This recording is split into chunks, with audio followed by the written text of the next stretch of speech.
तो आओ एक एक करके मैं आपको बताता हूँ क्या वो 10 तरीके हैं जिससे कि आप अपने डॉग को और ज्यादा अपने करीब ला सकते हो और आपकी बातें वो मानेगा और आपसे प्यार करेगा अंधाधुंध। इसके काफी ना हेल्थ बेनिफिट्स भी होने वाले हैं। इस चैनल को सब्सक्राइब कर लो और इस वाली वीडियो को तो पर्टिकुलरली शेयर कर देना जिनके पास डॉग्स है या जो लेने की सोच रहे हैं, ताकि वो एक हेल्थ बेनिफिट भी ले सकें और अच्छी तरीके से अपने डॉग को ट्रेन भी कर सकें अपने पास, है ना उन्नू।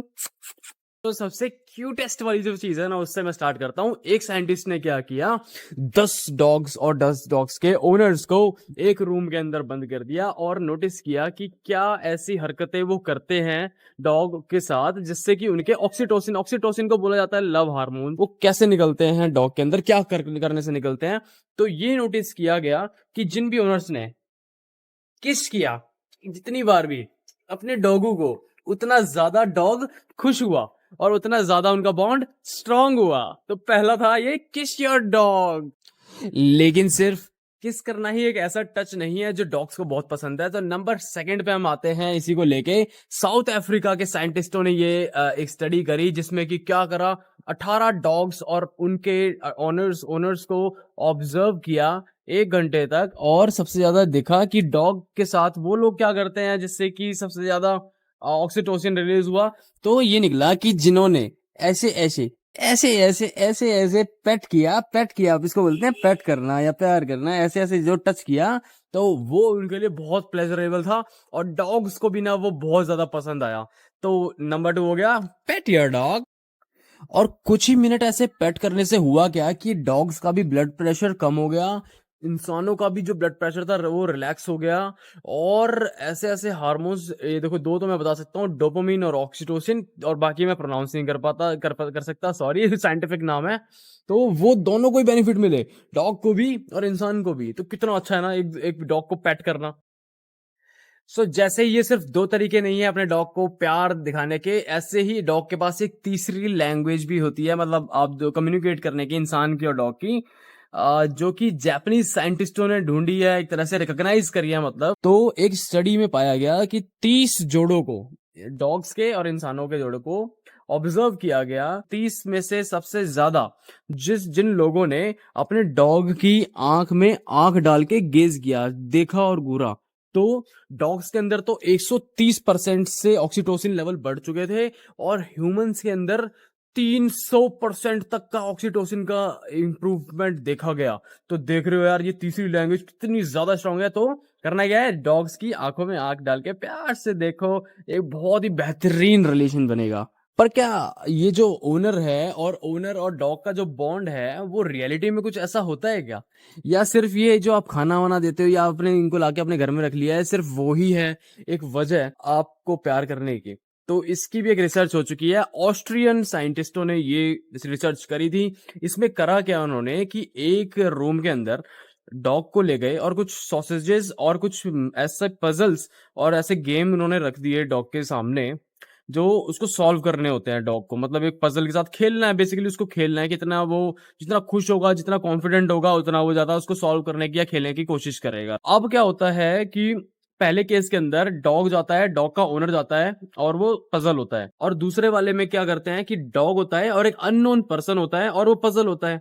तीसरे केस में क्या होता है कि डॉग अकेला होता है और पजल होता है। तो पाया ये गया कि जो नंबर 1 वाला केस था जिसके अंदर डॉग होता है और डॉग का कंपेनियन होता है, उसके अंदर डॉग ने ज्यादा मेहनत करी, ज्यादा देर तक उस पजल के साथ वो खेला और एक्सप्लोर करने की उसने कोशिश करी। लेकिन एक चौंकाने वाली बात ये थी कि जो सेकंड नंबर वाला था जिसके अंदर ये अननोन पर्सन के साथ था, और जो तीसरा केस था जिसके अंदर डॉग अकेला था पजल के साथ, उसके अंदर कोई सिग्निफिकेंट डिफरेंस नहीं था, मतलब इसको फर्क नहीं पड़ता क्या ये अकेला है या फिर किसी अननोन आदमी के साथ है। तो भाई डॉग डॉग और उसका जो कंपेनियन है उसका बहुत ही जबरदस्त एक बॉन्ड होता है, एक रिलेशनशिप होता है, जो कि इस एक्सपेरिमेंट ने प्रूव कर दिया। और ये यार जो अगला वाला पॉइंट है ना, ये बड़ा ही, वैसे तो सारे ही बड़े क्रिटिकल पॉइंट है पर ये वाला स्पेसिफिकली ना, ये लाइफ का पर्सपेक्टिव ही चेंज कर देता है, डॉग का देखने का नजरिया। तो इसमें क्या होता है, 2 तरीके के ट्रेनिंग मेथड्स मेनली होते हैं। एक मेथड होता है आपका रिवॉर्ड बेस्ड, जिसमें कि हम क्या करते हैं कि इसको कोई ट्रीट देते हैं जब भी डॉग को कुछ अच्छा करता है, कुछ हम जो करवाना चाहते हैं, जो एक्शन करता है जो हमने एक्सपेक्ट किया है, और उस पे हमें चेक बॉक्स लगाना होता है, तो हम इसको ट्रीट देते हैं ताकि डॉग को रिकग्नाइज करे कि हाँ, ये करने से मुझे कुछ खाना खाने को अच्छा मिलता है। ये एक ट्रेनिंग मेथड होता है। दूसरा होता है भाई पनिशमेंट बेस्ड ट्रेनिंग मेथड, जिसमें कि डॉग को स्ट्रिक्ट तरीके से कुछ पनिशमेंट दी जाती है, या तो आजकल कॉलर चलते हैं वो इलेक्ट्रिक शॉक वाले, या फिर लीश चलती है टाइट, वो कर देना, मतलब जिससे भी दर्द हो, पनिशमेंट मिले डॉग को, वो नहीं करेगा, मतलब उसको लगेगा कि पनिशमेंट मिलेगी अगर मैं ऐसा कुछ करूंगा, गलत करूंगा तो रिसर्च हुई, 92 डॉग्स के ऊपर एक्सपेरिमेंट हुआ, और 92 डॉग्स में ना कि सिर्फ ट्रेनिंग से पहले और बाद में, इवन जब ट्रेनिंग खत्म हो गई, सेशंस खत्म हो गए और डॉग्स को रियल लाइफ में चले गए, जब भी उनको एनालाइज किया गया, पोर्टुगल में ये साइंटिस्टों ने रिसर्च करी थी, तो इसमें पाया ये गया, जिन भी डॉग्स की ट्रेनिंग रिवॉर्ड बेस्ड सिस्टम से हुई थी, तो उनका जो नजरिया था और जो कॉर्टिसोल्स के लेवल थे, जो कि स्ट्रेस हार्मोन भी बोला जाता है, वो कंपैरेटिवली काफी लोअर थे जिन डॉग्स की ट्रेनिंग पनिशमेंट बेस्ड में हुई थी। और इवन मैं बात ये नहीं कर रहा कि ट्रेनिंग के दौरान या ट्रेनिंग से पहले या ट्रेनिंग खत्म होने के बाद, जब ट्रेनिंग खत्म हो चुकी है और वो रियल लाइफ में जा चुका है डॉग, काफी टाइम हो गया है, उसके बाद भी उस डॉग का दुनिया को देखने का नजरिया इतना चेंज हो चुका था कि उसके स्ट्रेस हार्मोन हमेशा बढ़े रहे। और ये इंसानों में भी होता है। आप एक सीखते हो प्यार से एक को सिखाना और इंटरेस्ट के साथ सिखाना, या फिर डंडे मार के सिखाना, में दोनों में बहुत फर्क होता है, दुनिया को देखने का नजरिया ही चेंज हो जाता है। तो ये कितना इंसाइटफुल एक एक्सपेरिमेंट था जो किया पोर्टुगल के साइंटिस्टों ने। अब ये जो अगला वाला पॉइंट है ना यार, ये भी बड़ा मस्त वाला पॉइंट है, मेरे को लगा कि डॉग्स किसको ज्यादा पसंद करते हैं। तो डॉग्स को ना आप और भी ज्यादा अपने अंदर इंटरेस्टेड कर सकते हो, अगर आप डॉग जैसी वॉइस निकाल सकते हो और डॉग की तरह बात करना, डॉग से बात करने का तरीका मतलब थोड़ा सा चेंज कर सकते हो। जैसे कि मेरा कहने का मतलब है, डॉग्स कैसे बोलते हैं, हाई पिच साउंड होती है डॉग की, है ना, और एक लय होती है। तो मैं जैसे बोल के दिखाता हूँ, देखना इसका कैसा रिएक्शन रहेगा अगर मैं डॉग की तरह बोल के दिखाता हूँ, बुली, देखा देखा देखा। तो जब आप ऐसे बोलते हो ना कि जो डॉग को बड़ा प्लीज करता है, या तो एक ऐसा नाम रखो, जैसे इसका ये नाम है ई से खत्म हो रहा है, या फिर ऐसा कोई क्रेजी सा नाम है, कमेंट में डाल देना कि क्या रखोगे अपने डॉगी का, ऐसा क्रेजी सा थोड़ा नाम। तो ऐसा कोई अगर डॉग का नाम होता है आपका, तो डॉग को बड़ा ही पसंद आता है। और ये यूके के साइंटिस्टों ने स्टडी करी थी, और इस स्टडी में होता क्या है कि डॉग्स के साथ इंसानों को रखा जाता है, और जिन इंसानों ने ऐसी हाई पिच वाली साउंड निकाली, तेज साउंड निकाली, या इंटरेस्टिंग सी फनी सी साउंड निकाली, उनके साथ डॉग ने ज्यादा टाइम स्पेंड करना पसंद किया, रादर देन जिन्होंने नॉर्मल इंसानों की तरह बात करी। तो आगे से आपको कैसे बोलना है, बुली। और आपको ना एक और ट्रिक बता देता हूं मैं कि कैसे सेपरेशन एंजाइटी, और आजकल तो हो भी रहा है ना, काफी अर्बन होम्स हैं जिन्होंने डॉग तो जो कोविड वगैरह में ले लिया है, और अब उनके ऑफिसेज खुल गए हैं, उनको जाना पड़ता है अपने डॉग को छोड़ के। तो एक प्रूवन फॉर्मूला है, जो लोग जिन लोगों ने, ये रिसर्च हुई है, तो जिन लोगों ने अपने डॉग्स के साथ ज़्यादा क्वालिटी टाइम स्पेंड किया है और ज़्यादा साथ में उनके रहे हैं, उन डॉग्स के अंदर जो सेपरेशन एंजाइटी है वो कम देखने को मिली है। और इवन इससे भी बढ़ के जो बिहेवियरल इश्यूज होते हैं डॉग के अंदर, वो भी काफ़ी सिग्निफिकेंटली कम ही देखने को मिले हैं डॉग्स के अंदर। तो ज़्यादा टाइम इनके साथ स्पेंड करो और इनको बहुत ही क्वालिटी लाइफ दो। अब एक और चीज हमें देखनी है कि क्या जो तरीका होता है एक पेट का और एक कंपेनियन के साथ जुड़ने का, उसका जो रिलेशनशिप बनता है, उसके रिलेशनशिप मतलब अटैचमेंट बढ़ाने के तरीके में से भी कुछ फर्क पड़ता है क्या।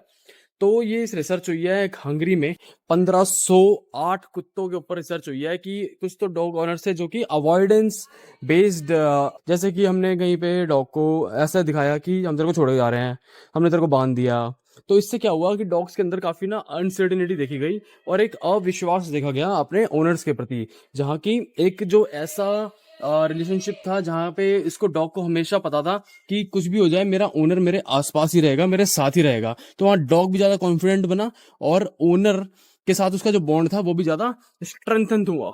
और अब एक आता है भाई बड़ा ही कंट्रोवर्शियल सा स्टेटमेंट कि क्या डॉग को आपके साथ बेड पे सोना चाहिए क्या।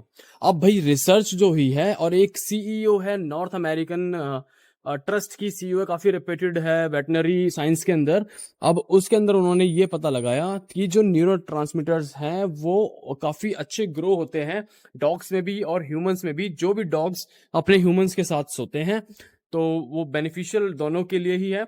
इसके अंदर एक कैच भी है, लेकिन अगर आपका डॉग ज्यादा आउटडोर्स में जाता है, ज्यादा गंदी या फिर और बहुत सारे डॉग से मिलता है, तो मेक श्योर कि आप उसको साफ करें, क्लीन करें। और आपके साथ स्पेशली अगर बच्चे भी हैं साथ में, तो थोड़ा ये हो सकता है कि कुछ पैर में या कहीं पे भी किसी भी तरीके से वो इन्फेक्शन ले आए डॉग भी, या आप भी ला सकते हो, कोई बड़ी बात नहीं है। आप भी तो बाहर जाते ही हो, जब जा रहे हो अपने डॉग, डॉग से अकेला जाएगा नहीं बाहर कहीं भी घूमने ना।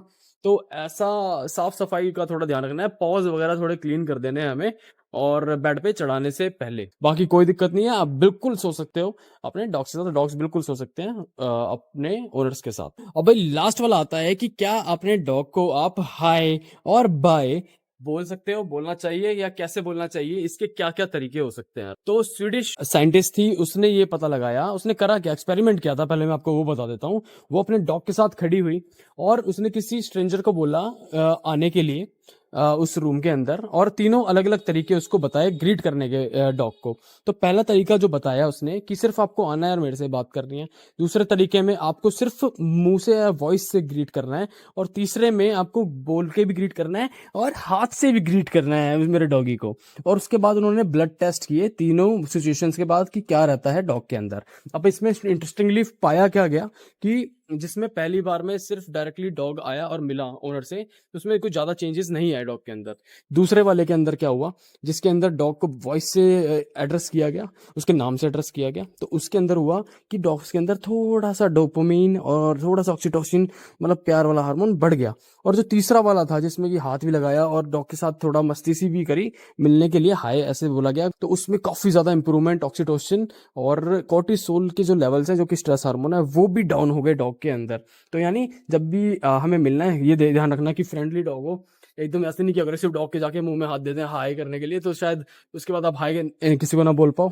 जोक्स अपार्ट, ऐसा नहीं होता जनरली। ऐसे हमें डॉग्स को रेज करना है यार, जब तो एक प्यारा सोशल एनिमल तैयार होगा ना हमारे आसपास, जो लोगों के लिए भी खतरा नहीं होगा और हमारे लिए भी नहीं होगा, हम बड़े प्यार से रहेंगे। तो हाय बोलना है, हाथ मिला के, और वॉइस से भी, दोनों का मिक्सचर। अब आता है भाई बाय बोलने का तरीका, और बाय बोलने का तरीका बड़ा ही, मतलब पेट ओनर के लिए अपने डॉग को बाय बोलना बड़ा ही मुश्किल होता है। तो सबसे पहले बताता हूँ, जो ऑफिस जाते हैं लोग और उनका डॉग अकेला रहता है, या फिर किसी, मतलब आपके साथ नहीं रहता, डॉग एंजाइटी उसमें रहती है थोड़ी बहुत, तो अगर आप उसको चुपचाप से निकल जाते हो बिना बताए, वो बिल्कुल नहीं करना। अगर आप चुपचाप निकलते हो तो डॉग को एकदम मिसट्रस्ट हो जाता है कि पता नहीं कहाँ चला गया ये तो, या चली गई। तो ऐसा नहीं करना। हमेशा जब भी आपको बाय बोलना है अपने डॉग को, तो उसको एक ही तरीका रखना है हमेशा कि चलो भाई ये बोला बाय बोली, ठीक है बाय। अब बाय बोल दिया, इसको समझ में आ गया देखो कि ये जा रहा है कहीं पे। एक ही तरीका रखना है हमेशा। जब आप एक ही तरीका रखोगे, बाय बोल के इसी तरीके से निकलोगे, और आप शाम को उस टाइम तक आ जाओगे, तो एक ये पैटर्न डॉग बड़ी तगड़ी तरीके से रिकॉग्नाइज कर लेते हैं। और पैटर्न जब मिल जाता है ना डॉग को, तो वो ट्रस्ट करने लग जाता है। आपको भी मिल जाता है ना, कि जॉब भी तो ये होती है ना कि पैटर्न है। आप जाओगे, हर हर महीने आपको सैलरी मिलती रहेगी, जब आप किसी और को अमीर बनाने में लगे रहोगे तो ऑफेंस मत होना यार, लेकिन रियलिटी तो यही है कि मतलब हम जब जॉब करते हैं, मैं भी करता हूँ जॉब इनफैक्ट, तो पैटर्न है ना कि कल हमें जाना है, कल हमें ऐसे करना है, हम ज़्यादा सिक्योर फील करते हैं, सेफ फील करते हैं, और हमारी सैलरी आ जाएगी, ऐसा क्यों लगता है हमें। डॉग्स के अंदर भी, सबके अंदर ही ऐसा ही होता है, जिसको आप प्रेडिक्ट कर सकते हो, उस चीज़ के साथ आप कंफर्टेबल रहते हो। तो हमें ही हमेशा क्या करना है, ऐसे टच करके, और एक ही तरीका रखना है हमेशा टाटा बोलने के लिए। और मैं भी ये तरीका रखता हूँ। आपसे इस बार इस वीडियो में बाय लेने के लिए काफ़ी इंसाइटफुल रहा। और जो लोग अभी तक देख रहे हैं यार, प्लीज़ थोड़ा सा अच्छा पेट बनाना है आपको। इंडिया को एक बहुत अच्छी कंट्री बनानी है पेट्स के लिए और इंसानों के लिए, तो इसको शेयर जरूर करते जाना है यार। सब्सक्राइब आप लोगों ने नहीं किया है, अच्छा लगा हो तो कर लेना, नहीं तो कोई दिक्कत नहीं है यार। आप देखने आए, यही मेरे लिए बहुत बड़ी प्लेजर की बात है। तो बाय बाय, बुल्ली की तरफ से भी।